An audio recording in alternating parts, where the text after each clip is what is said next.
नमस्कार जोहार, आप देख रहे हैं न्यूज जेएच अपडेट का न्यूज बुलेटिन। वक्त हो चला है झारखंड की बड़ी खबरों का। आइए बढ़ते हैं झारखंड की बड़ी खबरों की ओर। खबर की शुरुआत झारखंड में लगातार हो रहे प्रदर्शन से ही करते हैं। जैक के विद्यार्थियों को पास करने की मांग को लेकर अल्बर्ट एक्का चौक पर एआईएसएफ ने किया प्रदर्शन। जानकारी के मुताबिक झारखंड एकेडमिक काउंसिल ने 10वीं और 12वीं कक्षा का जो रिजल्ट जारी किया है उसमें कई विद्यार्थी फेल हुए थे। कई विद्यार्थी ने झारखंड एकेडमिक काउंसिल पर गलत तरीके से नंबर जारी करने का आरोप लगाया है। एआईएसएफ ने इन विद्यार्थियों को पास करने की मांग को लेकर अल्बर्ट एक्का चौक पर प्रदर्शन किया। इसके साथ ही धनबाद में पुलिस द्वारा छात्र छात्राओं की पिटाई का भी विरोध किया गया। इधर इस संबंध में जैक के अध्यक्ष अरविंद प्रसाद सिंह ने कहा कि विद्यार्थियों की मांग गैरवाजिब है। जैक बोर्ड नियम कानून से चलता है, फेल विद्यार्थियों को पास करना संभव नहीं। विद्यार्थियों को अगर लगता है कि रिजल्ट में गड़बड़ी हुई है तो ऐसे विद्यार्थी पूरक परीक्षा में शामिल हो सकते हैं। 7 से 16 अगस्त तक पूरक परीक्षा के लिए आवेदन लिए जाएंगे। इधर लठायत एसडीएम पर कार्रवाई की मांग कर रहे लोगों पर पुलिस ने फिर भांजी लाठियां। खबर के मुताबिक धनबाद में एक दिन पूर्व छात्र छात्राओं पर हुए लाठीचार्ज के विरोध में शनिवार को बुलाए गए बंद के दौरान प्रदर्शन कर रहे भाजपा, भाजयुमो और एबीवीपी के कार्यकर्ताओं पर प्रशासन ने फिर लाठीचार्ज कर दिया। इस दौरान धनबाद समाहरणालय से रणधीर वर्मा चौक तक इलाका रण क्षेत्र में तब्दील हो गया। सड़क पर भगदड़ मच गई। अगली खबर, मुख्यमंत्री आवास का घेराव करने निकली आउटसोर्स नर्सों को पुलिस ने मोरहाबादी मैदान में रोका। जानकारी के मुताबिक सीएम आवास का घेराव करने निकली आउटसोर्स नर्सों को मोरहाबादी मैदान के पास रोक दिया गया है। बता दें कि कोरोना काल के दौरान एनएचएम के सौजन्य से विज्ञापन निकाला गया था। मैन पावर सप्लाई का जिम्मा टी&एम सर्विसेज कंसल्टिंग लिमिटेड को दिया गया था। कंपनी के माध्यम से रिम्स में 749 लोगों को नियुक्त किया गया था। इनकी सेवा की अवधि 10 अगस्त को खत्म हो रही है। इस बाबत रिम्स चिकित्सा अधीक्षक की ओर से सेवा समाप्ति को लेकर पत्र जारी किया गया है। इससे नाराज छात्रों ने आज मुख्यमंत्री आवास का घेराव करने का निर्णय लिया। नर्सों का कहना है कि कोरोना के दौरान हम लोगों से सेवा लिया गया है, अब हमें काम से हटाया जा रहा है। इसी समस्याओं को लेकर मुख्यमंत्री हेमंत सोरेन के पास हम लोग सभी जा रहे थे। एक बड़ी खबर, बिहार के तर्ज पर झारखंड में भी ली जाएगी पारा शिक्षकों की आकलन परीक्षा। शिक्षा मंत्री जगन्नाथ महतो के साथ पारा शिक्षक संघ की बैठक में बनी सहमति। वेतनमान पर फैसला 18 अगस्त को।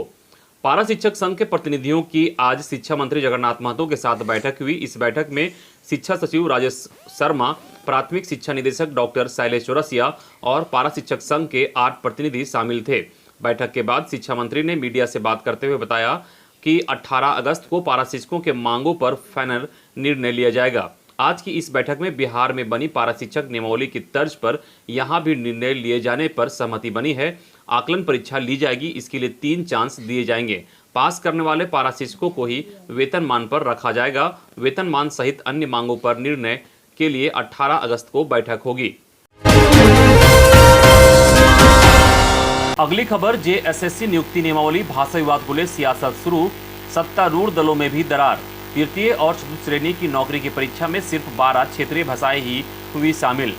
जेएसएससी नियुक्ति में भाषा विवाद के मामले ने तूल पकड़ लिया है। पिछले दिनों राज्य सरकार ने तृतीय और चतुर्थ श्रेणियों की नौकरी में 12 क्षेत्रीय भाषाओं को शामिल किया है। अब इस पर राजनीति शुरू हो गई है। यह मामला पूरे राज्य में एक आंदोलन का रूप ले रहा है। भाजपा और आजसू पार्टी इसे राजनीतिक मुद्दा बना रहे हैं। वहीं दिलचस्प यह है कि सरकार को समर्थन करने वाले दल भी इस निर्णय के पक्ष में नहीं दिख रहे हैं। सरकार के इस निर्णय ने मंत्रियों व विधायकों की भी परेशानी बढ़ा दी है। वहीं राज्य भर के छात्रों में भी इस मामले को लेकर उबाल है। अब क्षेत्र के युवा सरकार से जवाब मांग रहे हैं। अगस्त में आंदोलन की तैयारी चल रही है। इधर झामुमो ने राज्य सरकार की नियोजन नीति को जहां ऐतिहासिक बताया, वहीं झामुमो कोटे से पेयजल एवं स्वच्छता मंत्री बने मिथिलेश ठाकुर ने भाषा को लेकर अपनी आपत्ति दर्ज कराई है। उन्होंने 12 क्षेत्रीय भाषाओं को शामिल करने के अलावा मगही और भोजपुरी को भी क्षेत्रीय भाषा की सूची में शामिल करने की मांग की है, ताकि पलामू प्रमंडल की 3 जिलों गढ़वा, पलामू व लातेहार के अलावा चतरा जिले के युवाओं को जेएसएससी की परीक्षा में समान रूप से मौका मिले। वहीं कांग्रेस की विधायक दीपिका पांडे ने भी मुख्यमंत्री को पत्र लिखकर इस मामले पर दोबारा विचार करने का आग्रह किया है।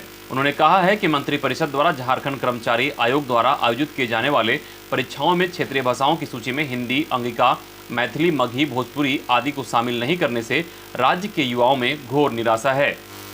इधर छात्रों का कहना है कि यह नियमावली झारखंड के शहीदों के सपनों के विपरीत है। इस प्रस्ताव को झारखंडी युवा कतई बर्दाश्त नहीं करेंगे। छात्रों ने कहा कि इस प्रस्ताव में हिंदी, अंग्रेजी, संस्कृत को पेपर 2 से हटाना झारखंडी छात्रों के लिए महज लॉलीपॉप है। झारखंड में सिर्फ 9 क्षेत्रीय और जनजातीय भाषा के रूप में मान्यता है, लेकिन क्षेत्रीय और जनजातीय भाषाओं के साथ बांग्ला, उर्दू और उड़िया शामिल किया गया है, जो झारखंडी छात्रों के साथ धोखा है। एक बड़ी खबर कि राज्य की सड़कें सभी होगी दुरुस्त। झारखंड राज्य स्थापना दिवस 15 नवंबर तक राज्य की सभी ग्रामीण सड़कों को चकाचक करने की तैयारी की जा रही है। ग्रामीण विकास सचिव डॉक्टर मनीष रंजन ने सभी ग्रामीण कार्य विभाग अंतर्गत कार्यपालक अभियंताओं को इस बाबत दिशा निर्देश दिया है। विभागीय सचिव ने इंजीनियरों को कहा है कि 3 माह की अवधि के बीच सभी जर्जर सड़कों को दुरुस्त किया जाए, ताकि स्थापना दिवस समारोह में यह घोषणा की जा सके कि पिछले 3 वर्षों में बनाई गई किसी भी ग्रामीण सड़क में किसी भी प्रकार की कोई कमी नहीं है। इस पर परिचालन सुचारू है। अगली खबर, अगस्त में दूसरी बार 40,000 से कम आए नए कोरोना केस, मौत का आंकड़ा बढ़ा। अगस्त में दूसरी बार कोरोना संक्रमण के मामले 40,000 से कम दर्ज हुए हैं, लेकिन मौत का आंकड़ा बढ़ा है। इस महीने पहली बार एक दिन में 600 से ज्यादा लोगों की मौत हुई है। शनिवार सुबह स्वास्थ्य मंत्रालय की ओर से जारी आंकड़ों के अनुसार पिछले 24 घंटे में 38,628 नए कोरोना केस आए और 617 संक्रमितों की जान चली गई। हालांकि देश भर में पिछले 24 घंटे में 40,017 लोग कोरोना से ठीक भी हुए हैं, यानी कल 2006 एक्टिव केस कम हो गए। इससे पहले 2 अगस्त को 30,549 कोरोना केस आए थे। इसके अलावा 1 अगस्त को 40,134, 3 अगस्त को 42,625, 4 अगस्त को 42,982, 5 अगस्त को 44,643 कोरोना केस आए हैं। अगली खबर, रांची, धनबाद और जमशेदपुर में लगेंगे स्मार्ट मीटर, पैसा भुगतान के बाद ही मिलेगी बिजली, वर्ल्ड बैंक ने दी एनओसी। राज्य के 3 जिलों में जल्द स्मार्ट मीटर लगाया जाएगा। इन जिलों में रांची, धनबाद और जमशेदपुर है। स्मार्ट मीटर की टेंडर प्रक्रिया लगभग पूरी हो गई है। JVVNL की माने तो अगस्त के आखिरी सप्ताह या सितंबर के पहले सप्ताह में काम आवंटित हो जाएगा। JVVNL चयनित एजेंसियों से स्मार्ट मीटर लेगी। निगम के ED के वर्मा ने बताया कि कुछ दिनों पहले वर्ल्ड बैंक से NOC मिली है। अगली खबर, मंत्री जोभा मांझी ने कहा कि सभी बच्चों को पोषण युक्त आहार देना हमारी जिम्मेदारी।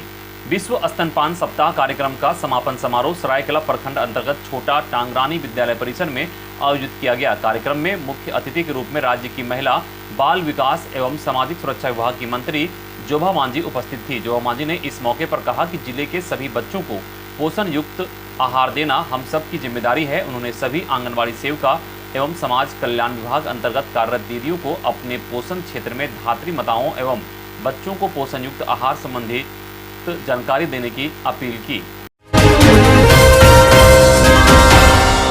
अगली खबर, काम की खबर, चेक जारी करने से पहले नए नियमों को रखें ध्यान, वरना उठाना पड़ सकता है नुकसान। आप यदि चेक के जरिए पेमेंट करते हैं तो किसी भी व्यक्ति को चेक जारी करने से पहले ज्यादा सावधानी बरतें। भारतीय रिजर्व बैंक ने 1 अगस्त से बैंकिंग नियमों में कुछ बदलाव किए हैं।